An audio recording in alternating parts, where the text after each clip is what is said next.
사사기 15장 19절 20절 삼손은 우리가 많은 이야기를 들었잖아요. 근데 오늘 본문은 이 삼손이 딥나에 내려가서 그 블레셋의 그 어떤 여인을 사랑하게 됩니다.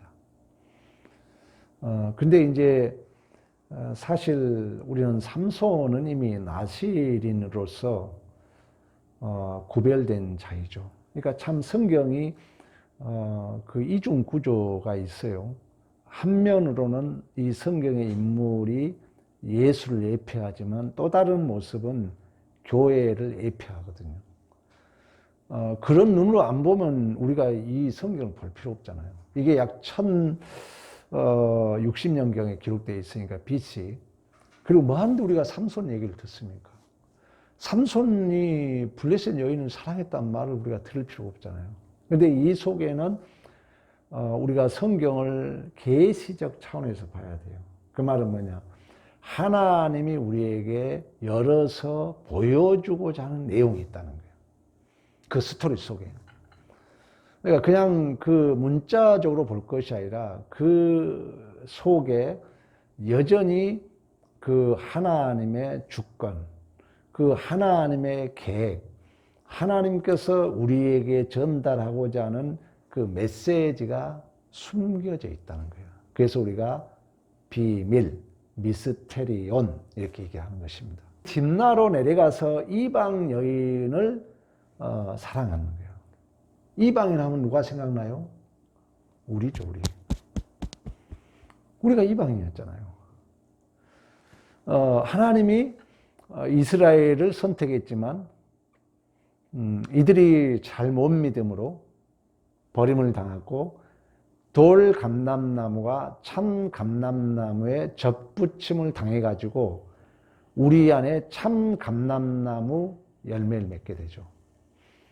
그래 이제 나중에 결과적으로는 그 버렸던 참 감람나무와 참 감람나무에 접붙임을 당하여 그들도 구원받을 거예요. 근데 이제 이 딥나라는 그 블레셋 여인을 삼손이 사랑하게 되었는데 글로 내려가다가 여호와의 영이 임했다고 그래요. 우리가 여러분 5절 6절에 보면은 여호와의 영이 임해가지고 아무것도 없는데 이 삼손이 손에 아무것도 없는데 사자를 염소 새끼 찢은 것처럼 찢었다고 그래요. 그러니까 여호와의 영이 삼손에게 임하여서 이 일이 스토리가 된다는 것은 이 일의 주도적이고 실제적으로 이끄신 분이 하나님이라는 거죠. 그러니까 단순하게 뭐 삼손이 블레셋 여인을 사랑하고 뭐 사자 죽였다는 게 아니라 여전히 하나님은 이 역사를 통해서 이 이야기를 통해서 하시고자 하는 얘기가 있다는 거죠. 그리고 이제 그 사자를 찢어 죽이고 모른 척 했어요. 부모에게. 그러고 나서 이제 얼마 후에 삼손이 8절 9절에 다시 이제 그 여자를 맞이하러 가다가 사자의 죽음을 봤는데 그 사자의 몸에 벌떼와 꿀이 있는 거예요. 죽은 사자에 벌떼가 붙었는데 죽은 사자에 꿀이 나온 거예요. 그래서 이제 이 꿀을 먹은 거예요, 삼손이. 그리고 여전히 부모들한테 얘기를 하잖아요. 권사님은 죽은 사자에서 꿀이 났다면 믿어요, 안 믿어요? 안 믿죠. 그러나 사실이라는 거예요. 중요한 얘기예요. 자, 그러고 나서 이제 결혼 잔치를 베풀어요. 잔치를 베푸면서 친구들 30명을 데다가 친구로 삼으면서 야, 내가 너에게 수수께끼를 낸다. 수수께끼를 낼 테니까 너희들이 7일 안에 맞추면은 베옷 30벌과 겉옷 30벌을 주겠다고 그래요. 근데 그 수수께끼가 뭐냐면은 14절 봅니다. 14절. 삼손이 그들에게 먹는 자에게 먹을 것이 나오고 강한 자에게서 뭐가 나왔다? 단 것이 나왔다. 먹는 자에게 먹을 것이 나왔고 강한 자에게 단 것이 나왔다는 것은 다른 짐승을 잡아먹는 강한 동물에게서 단 것이 나왔다는 거예요. 자, 삼손이 수수께끼를 냈는데 우리 14절 말씀처럼 야, 먹는 자에게서 먹는 것이 나오고 강한 자에게서 단 것이 나왔다. 이 수수께끼를 알 사람이 있어요, 없어요? 없는 거죠. 다시 얘기합니다. 이것은 윤리 도덕이나 상식이나 일반 상식이나 어떤 경험으로도 이해되지 않는 수수께끼. 우리의 구원을 얘기하고 있다는 거예요. 우리의 구원을. 우리가 받은 구원은요, 사실이야. 도저히 나올 수 없는 죽은 사자에서 벌꿀이 나왔다니까요. 우리가 받은 구원이에요. 그러니까 이 구원은 그 어떤 이성, 윤리, 도덕으로 설명할 수 있다, 없다? 없다는 것입니다. 그래서 여러분, 이 구원은 골로새서에 가면 비밀이다. 내가 하나님의 자녀가 될 줄, 내가 이곳에서 말씀을 증거할 줄. 저는 사실 목회에 대한 꿈은 가졌지만 저 섬에서 노가다판 다니고 사업도 해봤지만 포장마차나 우리 집사람 처음 만날 때만 해도 알아요. 포장마차나 끌고 다닌 완전히 우리 집사람이 그래요. 나한테 간첩 같았다고 웃는 얘기로 그래요. 머리도 길고 완전 간첩 같은 그런 별명을 내가 받을 정도로 그때는 완전히 우리 집사람이 알겠지만 저 섬에서 올라와가지고 가진 거 없이 그냥 그렇게 살았는데 에베네zer 여기까지 인도하신 하나님. 우리가 어떤 선을 행하고 여러분은 교회 오면 우리가 거룩한 척 하지만 우리 마음 속에는 온갖 더러운 것이 가득한 우리들을 하나님이 우리를 구원했다는 거예요. 구원의 이야기예요. 그와 더불어서 여러분이 얘기하자면 절대 신앙은 내가 옳아서 내가 이해돼서 내 마음에 들어서 하는 게 아니에요. 우리 주님이 내가 이 교회에 앉아 있다는 게 사실이라는 거예요. 이 구원은 아무도 몰라요. 그 어떤 것도 설명이 안 돼요. 그래서 우리 주님은 나를 따라오거든 날마다 자기를 부인하고 자기 십자가를 지고 쫓으라고 그래요. 그래서 이 십자가의 도는 정말 미련해 보이고 이해가 되지 않는 거예요. 우리의 구원 얘기는. 그래서 우리가 욥기를 설명하고 있는 것처럼 욥기를 설교 듣는 것처럼 우리가 그 어떤 현상에 대해서 우리의 판단을 함부로 얘기할 수 없는 거예요. 왜? 하나님의 계획은 인간의 이성, 경험, 윤리, 도덕으로 해석할 수 없기 때문에 그 구원은. 그래서 이제 이 블레셋 이제 30명이 이 문제를 못 풀어요. 그래서 이제 이 여인을 이제 꼬드깁니다. 그러면서 뭐라 하냐면은 너 사랑하는 남편을 통해서 이 수수께끼를 안 알려주면은 너와 내 아버지 집을 불사르겠다 그래요. 이 아까 얘기했던 것처럼 삼손은 이 블레셋 이방 여인을 어떠한다 했어요? 사랑한다 그랬잖아요. 사랑은 여러분 주는 거예요.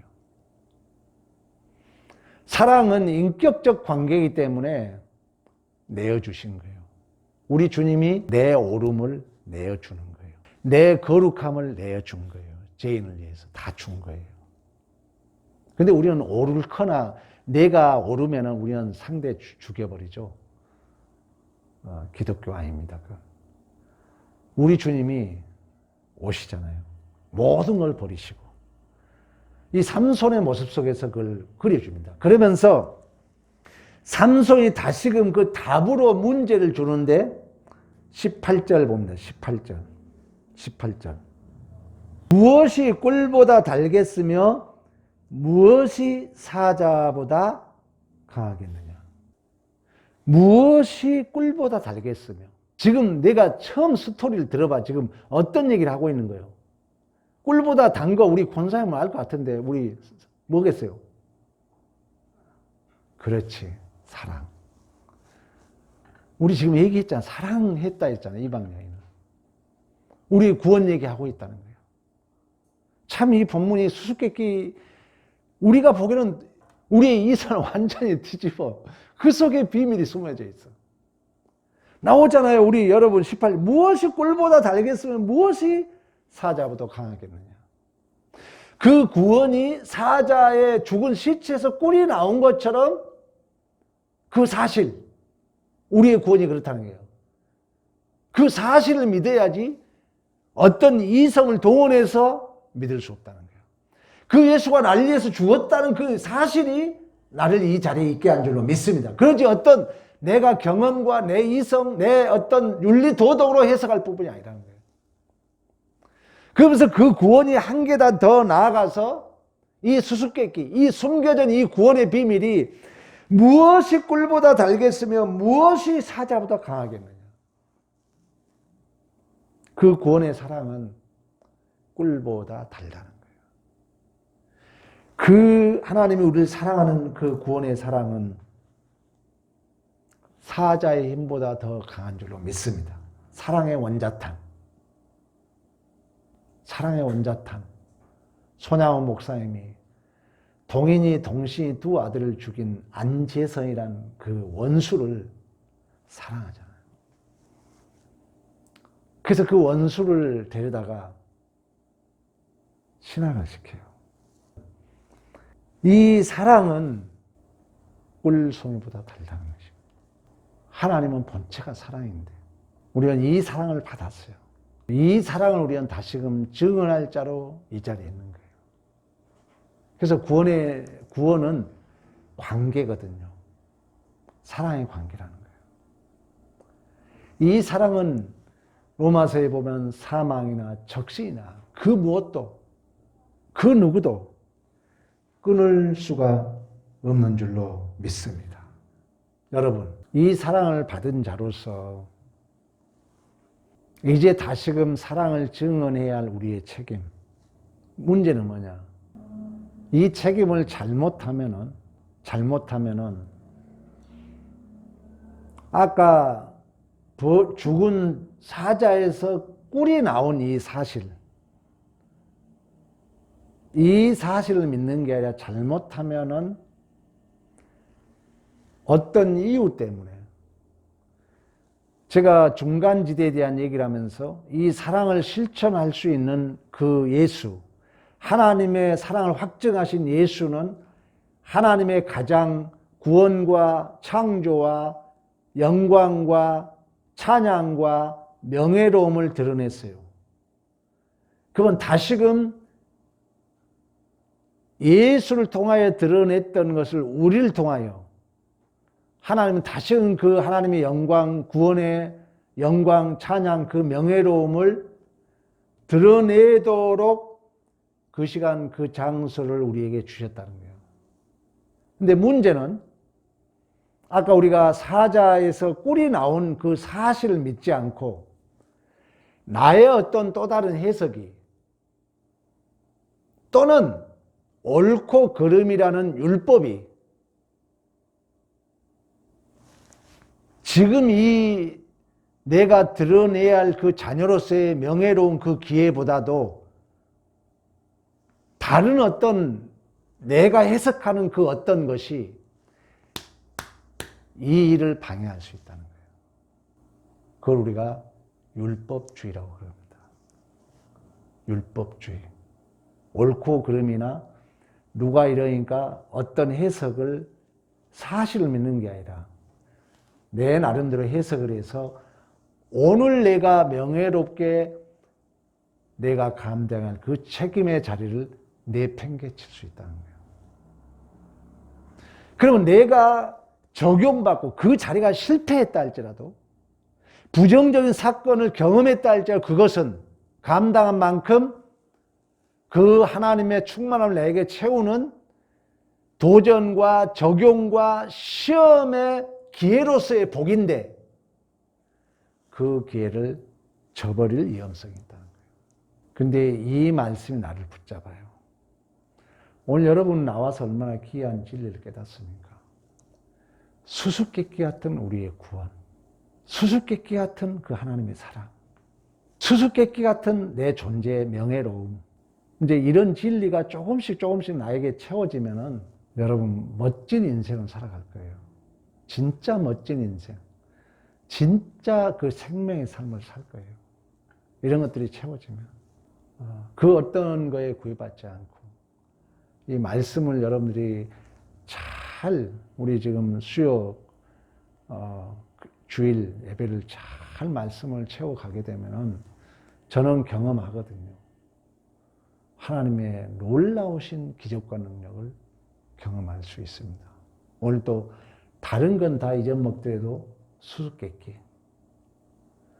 오늘 여러분, 사자의 죽은 시체에서 꿀이 나온 나만이 경험되어진 사실적인 구원, 꿀송이보다 달고 사자보다 강한 그 구원 속에 숨겨진 하나님의 사랑, 오늘 여러분들이 믿음으로 소유한다면 여러분 존재는 달라지죠. 이러한 복 있는 삶이 되기를 간절히 축원합니다.